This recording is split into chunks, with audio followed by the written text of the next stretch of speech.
We talk about progress, we talk about freedom, we talk about growth. But what do these words truly mean when innocent lives are shattered by violence?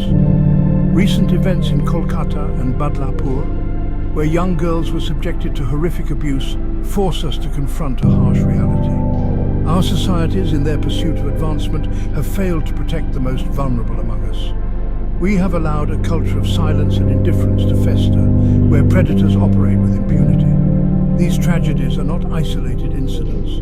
They are symptoms of a deeper malaise, a sickness that eats away at the very fabric of humanity. We cannot claim to be a progressive society when our children live in fear. We cannot boast of economic growth while ignoring the cries of those who suffer in silence. True progress, true freedom, true happiness, these ideals remain elusive as long as such darkness persists. These events shake us to our core. They force us to question our values, our priorities, our very humanity. But from the ashes of despair, hope can emerge. We must channel our outrage into action, our grief into a collective determination to create a better world for our children. A world where every child, regardless of gender, can live without fear. Freedom is not merely the absence of physical chains. True freedom runs deeper. It is the freedom to live without fear, the freedom to walk down the street without the constant threat of violence. It is the freedom to dream, to aspire, to reach one's full potential without the weight of societal constraints. For too long, women and children have been denied this fundamental right. They have been relegated to the margins of society, their voices silenced, their experiences invalidated. We must break free from the shackles of patriarchy and misogyny that perpetuate this injustice. We must create a world where girls are not seen as objects to be controlled, but as individuals with agency and the right to determine their own destinies. This requires a fundamental shift in our attitudes and beliefs. We must challenge the norms that condone violence against women and children. We must teach our sons to respect women and our daughters to value themselves. We must create a culture of zero tolerance for any form of abuse.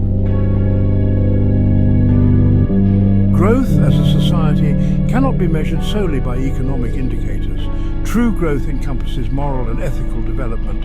It is about fostering a society built on empathy, compassion, and respect for all its members. We must move beyond the pursuit of individual success at the expense of others. Our collective well-being is intertwined. We rise or fall together. When one segment of society suffers, we all suffer. When we fail to protect the most vulnerable, we undermine the very foundation of our humanity. Empathy is not a weakness, it is our greatest strength.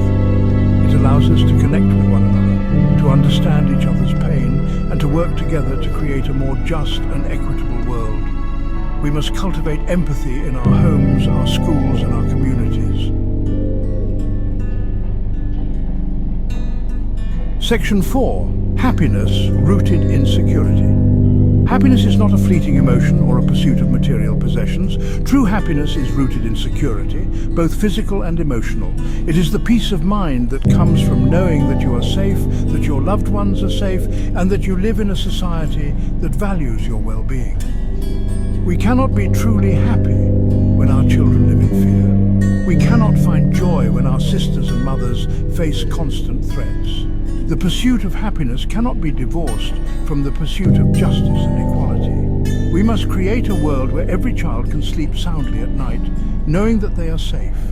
A world where women can walk freely without fear of harassment or assault. A world where every individual feels valued, respected, and protected. Section 5. The way forward. The path to a more just and equitable society is clear. We must start by acknowledging the systemic nature of gender-based violence. It is not enough to address individual incidents. We must dismantle the structures that perpetuate this injustice. Education is paramount. We must teach our children about consent, respect, and equality from a young age. We must empower them to challenge harmful norms and to speak out against injustice. We must also hold perpetrators accountable for their actions. Justice must be swift and certain.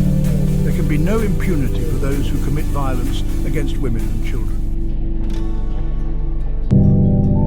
Section 6. A shared responsibility. Creating a safer and more just world is not the sole responsibility of governments or institutions. It is a shared responsibility that falls on each and every one of us. We must all be vigilant. We must speak out against injustice wherever we see it. We must challenge harmful attitudes and beliefs within our own families and communities. Change is possible, but it requires a collective effort. We must stand together in solidarity to demand a better future for ourselves and for generations to come. Let us honor the memory of those who have suffered by creating a world where such tragedies are unthinkable.